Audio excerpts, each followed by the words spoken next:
कोशिश यही रहेगी कि कुछ ना कुछ अच्छा हम आपके लिए करते रहें और सरप्राइज़ देते रहें। बिल्कुल। और साथ ही हमें ज्वाइन किया है हमारे नुमाइंदा हफीज़ अंसारी ने, जो कि इस वक्त कराची के एक ओल्ड एज होम में मौजूद हैं। हफीज़ अंसारी बताइएगा कि माओ के आलमी दिन के मौके पर आप ओल्ड एज होम में क्या मनाजिर देख रहे हैं। यहाँ बिल्कुल आज मदर डे मनाया जा रहा है। मदर डे माँ के हवाले से जैसा कहा जाता है कि माँ के पाँव तले जन्नत होती है, लेकिन जीते जी लोग जो हैं ऐसे भी हैं जिन्होंने इस जन्नत को खुद से दूर कर दिया है। ऐसे ही माँओं के पास मैं आज पहुँचा हूँ। ये आगोश ओल्ड होम है। यहाँ ऐसी माएँ हैं जिनके बच्चों ने ही खुद से जुदा कर दिया है। वो कैसे यहाँ पर पहुँची हैं ये मैं उनसे जानना चाहूँगा। आइए चलते हैं ऐसी ही माँओं के पास जो अपने बच्चों से दूर हैं। जी हाँ, बेटे तो होते हैं कि माँ बेटों से दूर हो जाती है, लेकिन हम एक ऐसी माँ की दास्तान और उनसे मुलाकात आपकी कराते हैं कि बेटी ने भी छोड़ दिया। हालांकि ये हम सुनते हैं कि बेटी माँ से बड़ी मोहब्बत क्या करती थी, लेकिन यहाँ आगोश ओल्ड होम में मैं एक ऐसी माँ के साथ हूँ जिसकी बेटी कई बरसों से जो है आज मिलने भी यहाँ नहीं आई है। आखिर क्या माजरा है, क्या कहेंगे माँ, यहाँ कैसे पहुँची हैं आप और आपकी बेटी है, शादी हो गई उसकी, आई आपके? नहीं, हमने बुलाया नहीं। मैं अकेली थी, किराए पर मकान लेकर होती थी, लेकिन मैंने कभी वो नहीं किया, केयर नहीं किया कि मेरी बेटी अब याद आती है जब चारों तरफ से लूट गई हूँ। जब उतना मैंने ख्याल ही नहीं किया। माँ बाप परवरिश की शादी कर दी, बस ये सुन लेती हूँ कि हाँ खुशहाल है, बस यही। औलाद तो ऐसी औलाद को तो माँ की मोहब्बत तड़प आनी चाहिए कि वो उसको अपने ममता नहीं दे सकी अपने बच्चे को, तो बच्चा क्या समझेगी। हकीकत तो मेरी गलती तो मेरी है ना।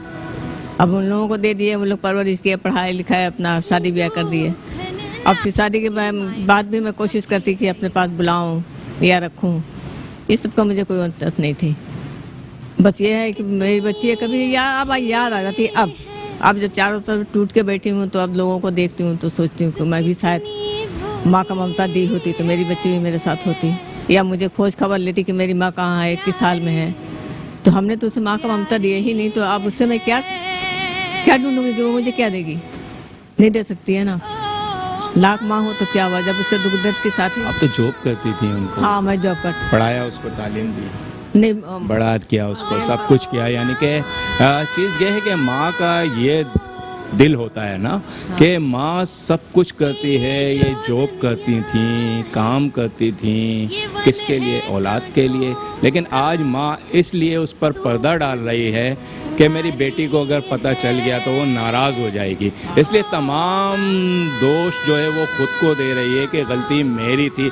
इसे कहते हैं माँ, कि माँ तमाम औलाद की जितनी गलतियां हो ना उस पर पर्दा डाल देती है, ख़ुद को दोष देती है, मेरी गलती है। आज औलाद यहाँ नहीं आई है, यहाँ आगोश में है, लेकिन औलाद के ना आने के बावजूद इतना दर्द है उस बेटी का कि वो ये कहती है कि अपने घर में खुश है ना, मेरे दो बोल बोलने से कहीं वो नाराज़ ना हो जाए, इसलिए वो दोष खुद को दे रही है कि ये गलती मेरी है। ये गलती है कि जॉब करती थी, काम करती थी, उसको पढ़ाया लिखाया, बड़ा किया, शादी की। जी आइए ऐसी और माँओं से मिलते हैं जिनकी औलाद ने जन्नत होते हुए अपनी जन्नत को दूर किया हुआ है। आइए।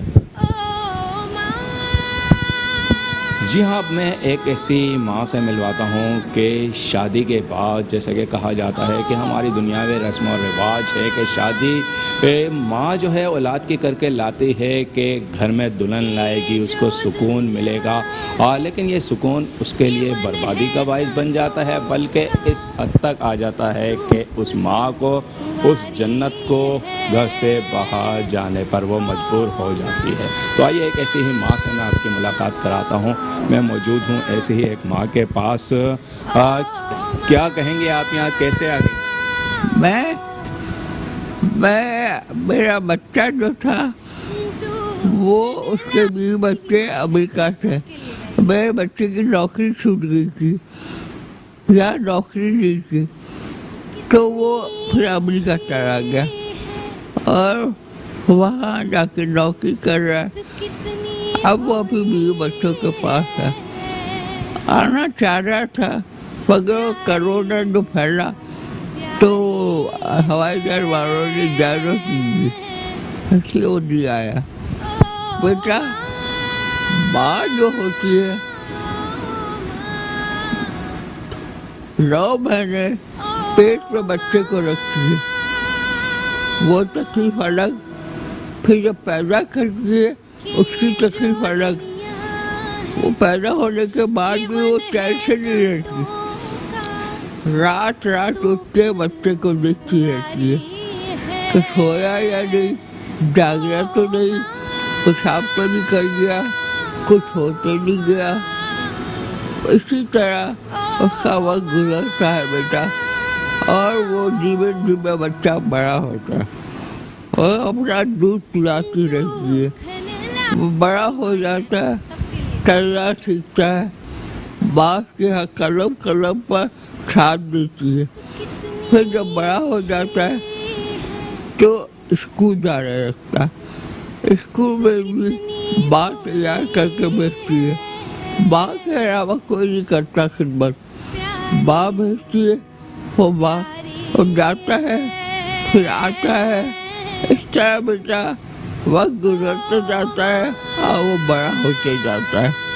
जब बड़ा हो जाता है, कॉलेज जाता है, यूनिवर्सिटी जाता है, पढ़ लिख के काबिल तरीके बन जाता है। फिर उसकी शादी होती है। शादी के बाद भी कोई अच्छी मिलती है, कोई बुरी मिलती है, और वो नहीं चाहती कि माँ उसके साथ रहे या माँ के साथ वो रहे। तो माँ को लेकर या तो अलग होना चाहती है या बिया से कहती है माँ को छोड़ दो। बेटा ये तमाशा चलता आ रहा है और चलता रहेगा। किसी ने माँ को छोड़ा, किसी ने। आपका बच्चा कितने साल हो गए दूर है, कितने सालों से दूर है? पाकिस्तान में था जब भी नहीं मिलता था? बेटा वो तकरीबन 4 साल हो गए। 6 साल से तो आप मेरे पास हैं यमुना आंटी। 7 साल हो गए, 7 साल। मैं तूने देखी आपके बेटे की शक्ल? नहीं देखी, 7 साल हो गए। आप झूठ बोल रही हैं, सही सही बता दें कब गया बच्चा छोड़ के आपको? आपने मुझे बताया था बच्चा छोड़ के चला गया था, फिर बीवी की वजह से छोड़ के चला गया था। वो मुझसे मिलना चाहता है, बीवी मिलने नहीं देती है। आप मुझे अभी ये बता रहे हैं। मैंने आम कहा, आम बातें कही थी, मेरे बच्चे ने ऐसा नहीं किया। आपका बच्चा आपसे मिलना चाहता है, बीवी नहीं मिलने देती? हाँ, बीवी नहीं मिलने देती, ये बात है। बीवी भी कहती है जाओ। बीवी तो मुझे अपने साथ ले जाना चाहती थी, मगर मैं खुद नहीं गई। बेटा अमेरिका का माहौल मुझे पसंद नहीं था, मैं इसीलिए पाकिस्तान में रह गई और मैंने अदारे में रहना पसंद किया और मैं खुद अदारे में मेरी भतीजी के साथ आ गई। अच्छा, आप मेरे साथ मौजूद हैं आकाश ओल्ड होम की चेयरपर्सन शगुफ्ता साहिबा। इनसे मैं जानना चाहूँगा हकीकत क्या होती है और औलाद के दिल में दर्द औलाद का ऐसा होता है कि माएँ आज भी जो है सच और बताने से ग्रेस कर रही हैं, करती हैं, लेकिन जाहिर है कि माँ है, माँ का दिल है। आप बताइएगा अस्सलाम वालेकुम जी। अस्सलाम वालेकुम, मैं शगुफ्ता सबा फाउंडर प्रेसिडेंट हूँ आगोश ओल्ड होम की। देखिए ये माएँ हैं, आपने भी कितनी माँओं से बात करी, किसी ने अपने बच्चे की बुराई करी?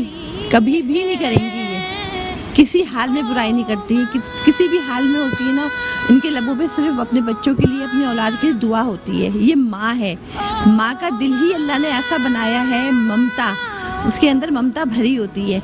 वो कभी भी अपने बच्चों का बुरा नहीं चाहती। बेशक बच्चों ने उन्हें छोड़ दिया है, मिलने नहीं आते, उनका ख्याल नहीं रखते, अपनी जन्नतों को उन्होंने अपने से दूर कर दिया है, लेकिन ये इनको इस बात का बिल्कुल भी नहीं है कि मेरे बच्चे ने मुझे अगर निकाल दिया है तो मैं उसके लिए बुरा सोचूं या उसके लिए बुरा कहूँ। नहीं, हमेशा दुआएं होंगी इनके लबों पे। ये माँ है, बिल्कुल ये माँ है। माँ वो हस्ती है जिससे ये दुनिया बसती है, और ज़रा सी चोट लगे तो माँ आंसू बहा देती है, ज़रा सी चोट लगे तो माँ आंसू बहा देती है। सुकून की गोद में हमको सुला देती है। ज़रा सी चोट लगे तो माँ आंसू बहा देती है, सुकून की गोद में हमको सुला देती है। खफा हो खुद तो चुटकी में भुला देती है, खफा हो खुद तो चुटकी में भुला देती है, खफा हो हम तो दुनिया भुला देती है। दोस्तों, माँ को नाराज़ मत करना, ये चली जाती है तो फिर वापस नहीं आती है। तो आज माँ का आलमी दिन है। इस दिन जो है हमें यह एहसास करना चाहिए, अगर हमारी माँ है तो उनकी कद्र करें। परेशानियाँ और मुश्किलात यकीनन जो है अपना रुख मोड़ लेंगी जब माँ की दुआ साथ होगी, और अगर माँ नहीं है तो उसके लिए दुआ करें। उसकी दुआएं जो दुनिया में आपको देकर गई है यकीनन जो है वो ज़रूर आपके साथ रहेंगी, आपकी कामयाबी की मंजिल बनेंगी अगर माँ की याद आपके दिल में है। कैमरामैन रशीद अल्लाना के साथ हफीज़ अंसारी, मेट्रो 1 न्यूज़, कराची।